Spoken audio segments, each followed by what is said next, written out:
നമസ്കാരം. മലയാളി വാർത്തയിലേക്ക് സ്വാഗതം. രാഹുൽ മാങ്കൂട്ടത്തിനെതിരെയുള്ള വിഷയം ഇപ്പോൾ വലിയ രീതിയിൽ അത് ചർച്ചയാവുകയാണ്.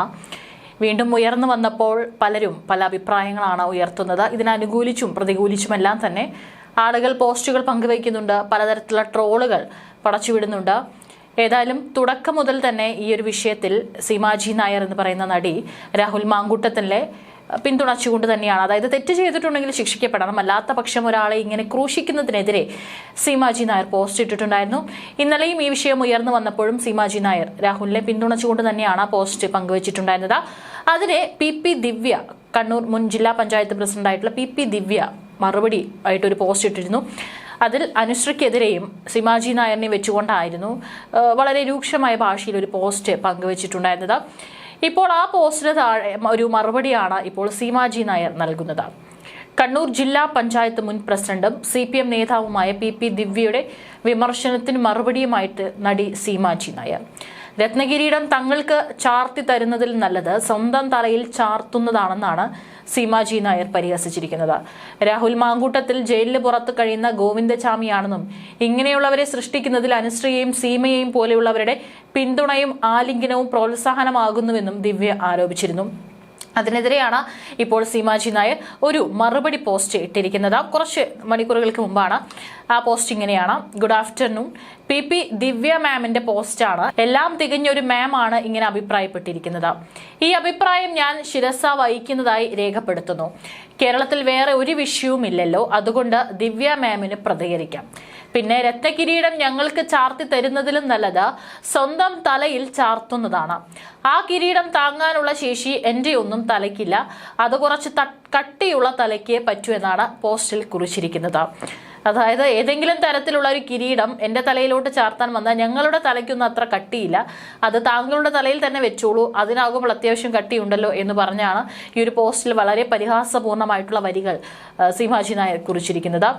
ബെസ്റ്റ് ആളാണ് പറയുന്നത് എന്ന് പറഞ്ഞുകൊണ്ട് നിരവധി കമന്റുകൾ പങ്കുവയ്ക്കുന്നുണ്ട്. അതായത് പി ദിവ്യ എന്താണ് ചെയ്തത് എന്നുള്ളത് കൃത്യമായിട്ട് നമുക്കറിയാം. കണ്ണൂർ ADM നവീൻ ബാബുവിന്റെ ആത്മഹത്യക്ക് ആരാണ് കാരണക്കാരി എന്നുള്ളത് മലയാളികൾ കണ്ടതാണ്. നിരപരാധിയായിട്ടുള്ള ഒരു മനുഷ്യനെ അദ്ദേഹത്തിന്റെ യാത്രയയപ്പ് വേദിയിലെത്തി വളരെ മോശമായ, വളരെ രൂക്ഷമായ ഭാഷയിൽ അദ്ദേഹത്തെ പരിഹസിക്കുകയും ചെയ്തതിന്റെ പിറ്റേ ദിവസം അല്ലെങ്കിൽ അതിന്റെ മണിക്കൂറുകൾ കഴിയുമ്പോഴാണ് ആ മനുഷ്യൻ ആത്മഹത്യ ചെയ്തത്. ഇപ്പോഴും കേസ് നടക്കുകയാണ്. ഒരു കുടുംബത്തെ തന്നെ അനാഥമാക്കിയ തരത്തിലുള്ള പല പരാമർശങ്ങളാണ് പി ദിവ്യയുടെ ഭാഗത്തു നിന്നുണ്ടായിരുന്നത്. ഈ പോസ്റ്റ് താഴെ വന്നിരിക്കുന്ന കുറെ കമന്റുകളുണ്ട്. ബെസ്റ്റ് ആളാണ് പറയുന്നത്: നിരപരാധിയായ ഒരു മനുഷ്യനെ കൊലയ്ക്ക് കൊടുത്ത ദുഷ്ട, ഒരു പാവം മനുഷ്യനെ മരണത്തിലേക്ക് തള്ളിവിട്ട വെറുക്കപ്പെട്ടവളുടെ വാക്കുകൾ മുഖവിലയ്ക്ക് എടുക്കുന്നതാണ് തെറ്റ്. ഇതാണ് ഒരു കമന്റ്. 2 ചെറിയ കുട്ടികൾക്ക് അച്ഛനില്ലാതാക്കിയ ഇവൾ തന്നെ ഇത് പറയണം. ഒരു കമന്റ്. കുഴിയിൽ കിടന്നുകൊണ്ട് കാലിൽ ചെളി പുരണ്ടവനെ പരിഹസിക്കുന്ന കണ്ണൂർ പ്രധാനമന്ത്രിയുടെ തൊലിക്കെട്ടി നമ്മൾ കാണാതെ പോകരുത്.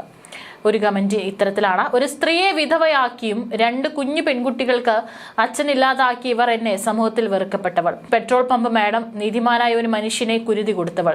ഇവർ സൈനൈഡ് ജോലിക്കും മേലെയാണ്. ഒരു കുടുംബത്തിന്റെ ശാപം തലയിൽ പേറിയവൾ. ഇത്തരത്തിൽ ചാരിത്ര പ്രസംഗം നടത്തുന്നത് കാണുമ്പോൾ ചിരി വരുന്നു.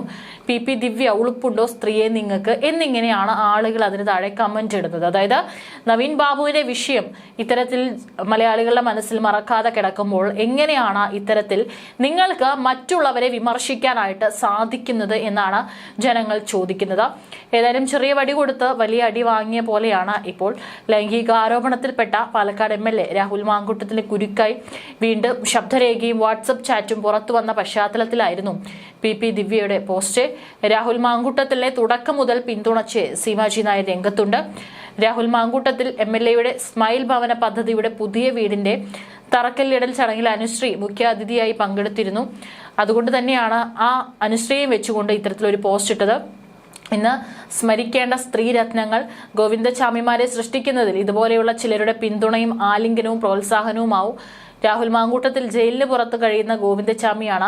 ജീവിതം തന്നെ പ്രതിസന്ധിയിലായി പകച്ചുപോയ ഒരു പെൺകുട്ടിയോടാണ്: സഹോദരി, നിങ്ങൾ ധൈര്യമായി പരാതി നൽകണം, കേരള ജനത കൂടെ ഉണ്ടാവും. ഇല്ലെങ്കിൽ ഈ കേരളത്തിലെ കോൺഗ്രസ് ഓഫീസുകൾ രാഹുൽ മാങ്കൂട്ടത്തിനെ പോലുള്ള ലൈംഗിക വൈകൃതമുള്ള മനോരോഗികളെ സൃഷ്ടിക്കും.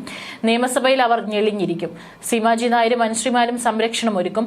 ഇരയോടാണ് നിങ്ങൾ ധൈര്യമായി ഇറങ്ങൂ. അമ്മയെയും പെങ്ങളെയും ഭാര്യയെയും തിരിച്ചറിയാൻ സാധിക്കുന്ന എല്ലാ രാഷ്ട്രീയ പാർട്ടിയിൽപ്പെട്ട മനുഷ്യർ നിനക്കൊപ്പം ഉണ്ടാകും, ഈ സർക്കാരും ഉണ്ടാകും എന്നായിരുന്നു ദിവ്യയുടെ പോസ്റ്റ്. അതിന് താഴെയായിരുന്നു വലിയ രീതിയിലുള്ള പൊങ്കാല, ആളുകളുടെ വിമർശനം ഉണ്ടായിരുന്നത്. ആ പോസ്റ്റിനാണ് ഇപ്പോൾ സീമാജി നായരും മറുപടി നൽകിയിട്ടുള്ളത്. രാഹുൽ മാങ്കൂട്ടത്തിലെ വിഷയം എന്നതിലപ്പുറം ഇതിനെ വലിയ രീതിയിൽ ഇപ്പോൾ അത് മലയാളികൾ ഏറ്റെടുത്തു കഴിഞ്ഞു. ഇത്തരത്തിലുള്ള തർക്കങ്ങൾക്കും അത് ഇടയാക്കിയിരിക്കുകയാണ്. ഒപ്പം തന്നെ രാഹുൽ മാങ്കൂട്ടത്തിലെതിരെ ഒരു യൂത്ത് കോൺഗ്രസ് വനിതാ നേതാവും രംഗത്തെത്തുന്നുണ്ട്. രാഹുലിനെ പ്രാഥമിക അംഗത്വത്തിൽ നിന്ന് പുറത്താക്കണമെന്നാണ് സംസ്ഥാന general secretary Sajana B Sajan Facebook കുറിപ്പിൽ പാർട്ടി നേതൃത്വത്തോട് ആവശ്യപ്പെട്ടിരിക്കുന്നത്. സൈക്കോപാത്തുകളെ പടിയടച്ചു പിണ്ടം വയ്ക്കണം, പെൺകുട്ടികളുടെ മാനത്തിന് വിലയുണ്ടെന്ന് നേതൃത്വം മനസ്സിലാക്കണം. രാഹുലിനെ പരിശുദ്ധനാക്കണമെന്ന് ആർക്കാണ് ധൃതി? എത്ര കിട്ടിയാലും പഠിക്കില്ല എന്നാണെങ്കിൽ ഇനി പഠിക്കാൻ പാർട്ടി ഉണ്ടാകില്ലെന്ന മുന്നറിയിപ്പും കുറിപ്പിലുണ്ട്. കുറിപ്പിന്റെ പൂർണ്ണരൂപം ഇങ്ങനെയാണ്: പാർട്ടി അടിയന്തരമായി രാഹുൽ മാങ്കൂട്ടത്തിലെ പ്രാഥമിക അംഗത്വത്തിൽ നിന്നും പുറത്താക്കണം, പടിയടച്ച് പിണ്ടം വയ്ക്കണം. രാഹുൽ മാങ്കൂട്ടമല്ല, അദ്ദേഹത്തിന്റെ മനോനിലയാണ് പ്രശ്നം. ഞരമ്പൻ എന്ന നാടൻ ഭാഷ CPM സൈബർ സഖാക്കൾ പ്രയോഗിക്കുമ്പോൾ അതിനെ പ്രതിരോധിക്കേണ്ട ഗതികേടിൽ കോൺഗ്രസ് പ്രവർത്തകർ പോകേണ്ട സമയമല്ല ഇത്. എത്ര കിട്ടിയാലും പഠിക്കില്ല എന്നാണെങ്കിൽ ഇനി പഠിക്കാൻ പാർട്ടി ഉണ്ടാകില്ല. പാർട്ടി നടപടിയെടുത്താൽ എത്ര ഉന്നത നേതാവിന്റെ സംരക്ഷണം ഉണ്ടെങ്കിലും യാഥാർത്ഥ്യം മനസ്സിലാക്കി മാത്രമേ പിന്നീടുള്ള സംരക്ഷണ കാര്യം തീരുമാനിക്കാനാവൂ. ആർക്കാണ് ഇദ്ദേഹത്തെ ഇപ്പോൾ പരിശുദ്ധനാക്കിയേ മതിയാകൂ എന്ന ധൃതിയുള്ളത്? പെൺകുട്ടികളുടെ മാനത്തിനും വിലയുണ്ടെന്ന് നേതൃത്വം മനസ്സിലാക്കണം. നീതി എന്നുള്ളത് പീഡിപ്പിക്കുന്നവനല്ല, ഇരകൾക്കുള്ളതാണ്. ഗർഭചിത്രവും പീഡനങ്ങളും എല്ലാ മാധ്യമങ്ങളിലൂടെയും അല്ലാതെയും നേതൃത്വത്തിനും എല്ലാ പേർക്കും മനസ്സിലായിട്ടുണ്ട്. ആ കുട്ടികൾ പരാതി നൽകിയില്ല എന്ന് പറയുന്നത് അവരുടെ ആത്മാഭിമാനത്തോടുള്ള വെല്ലുവിളി തന്നെയാണ്. അവർ പരാതി നൽകിയാൽ പാർട്ടിക്ക് എന്ത് ചെയ്യാനാകും? എന്റെ സംസ്ഥാന പ്രസിഡന്റ് ആയിരുന്ന എന്നുള്ളത് ശരി തന്നെയാണ്. യൂത്ത് കോൺഗ്രസ് ദേശീയ നേതൃത്വം എടുത്തത് മാതൃകാപരമായിട്ടുള്ള നടപടിയാണ്. അത് രാജിവെച്ചതല്ല, രാജിവെപ്പിച്ചതാണ്. മറ്റു കാര്യങ്ങൾ മാന്യതയോർത്ത് ഇപ്പോൾ പറയുന്നില്ല. ഇനിയും രമേശ് പിഷാരടിമാരും രാഹുൽ ഈശ്വർമാരും വരും. അവരോട് മറ്റൊന്നും പറയാനില്ല. സ്ത്രീപക്ഷം എന്നൊരു പക്ഷമുണ്ട്. തൻവിയും അനുശ്രീയും ഒക്കെ പണം വാങ്ങി ഏതെങ്കിലും പരിപാടികളിൽ ഗസ്റ്റായി പോകുന്നത് പോലെയല്ല പാർട്ടിയിലെ വനിതാ പ്രവർത്തകർ. സ്വല്പം ബുദ്ധിമുട്ടിയാണ് നമ്മളൊക്കെ ഇതിൽ നിൽക്കുന്നത്. പോലീസ് ലാത്തി ചാർജും ജയിൽവാസവും സമരങ്ങളെ ഒക്കെയായി മുന്നോട്ട് പോകുമ്പോൾ റീൽസ് ആക്കിയത് പോസ്റ്റ് ചെയ്യാൻ PR സംവിധാനങ്ങളും ഇല്ലാത്ത പട്ടിണി പാവങ്ങളായവരൊക്കെ ഈ പാർട്ടിയിലുണ്ട്. അതിൽ ആത്മാഭിമാനം പണയം വെക്കാത്ത നമ്മളെ പോലുള്ളവർക്ക് വേണ്ടി പാർട്ടി ഇതുപോലുള്ള സൈക്കോപാത്തുകളെ പടിയടച്ച് പിണ്ടം വെച്ചേ മതിയാവുകയുള്ളൂ എന്നാണ് പോസ്റ്റ്. അതായത് പാർട്ടിക്കുള്ളിൽ നിന്ന് തന്നെ രാഹുലിനെതിരെയുള്ള പോസ്റ്റ് ഉയർന്നു വന്നിരിക്കുകയാണ്. ഇപ്പോൾ ഉയർന്നു വന്നിട്ടുള്ള ഈ ആരോപണം പഴയ ആരോപണം തന്നെയാണ്. പക്ഷെ അതിന്റെ പുതിയ വോയിസ് ക്ലിപ്പുകളും ചാറ്റുകളും അതിൽ എന്താണ് ഇനി പാർട്ടിക്ക് പറയാനുള്ളത് എന്നുള്ളതിനെ കുറിച്ചിട്ട് കാര്യമായി ഒന്നും ഉണ്ടാകില്ല. കാരണം ഒരു തവണ ആരോപണം ഉയർന്നു വന്നപ്പോൾ തന്നെ പാർട്ടിയിൽ നിന്ന് സസ്പെൻഡ് ചെയ്തതാണ്. ഇത്രയും കാലമായിട്ടും രാഹുലിനെ പാർട്ടി അംഗത്വത്തിൽ നിന്ന് നീക്കി നിർത്തിയിരിക്കുകയാണ്. അതുകൊണ്ട് തന്നെ ഈ ഒരു ഘട്ടത്തിൽ രാഹുലിനെതിരെ എന്തെങ്കിലും നടപടിയെടുക്കുമോ എന്ന് ചോദിച്ചാൽ അന്നേ നടപടിയെടുത്ത് കഴിഞ്ഞതല്ലേ എന്നുള്ളൊരു മറുചോദ്യം കോൺഗ്രസ് നേതൃത്വത്തിന് ഉന്നയിക്കാവുന്നതാണ്. തീർച്ചയായിട്ടും രാഹുൽ ഏതെങ്കിലും തരത്തിലുള്ള നിയമ നടപടി പരാതിക്കാരി പോവുകയാണെങ്കിൽ അതിനെ നേരിടും എന്ന് തന്നെയാണ് രാഹുൽ മാങ്കൂട്ടത്തിൽ പറഞ്ഞിട്ടുള്ളത്.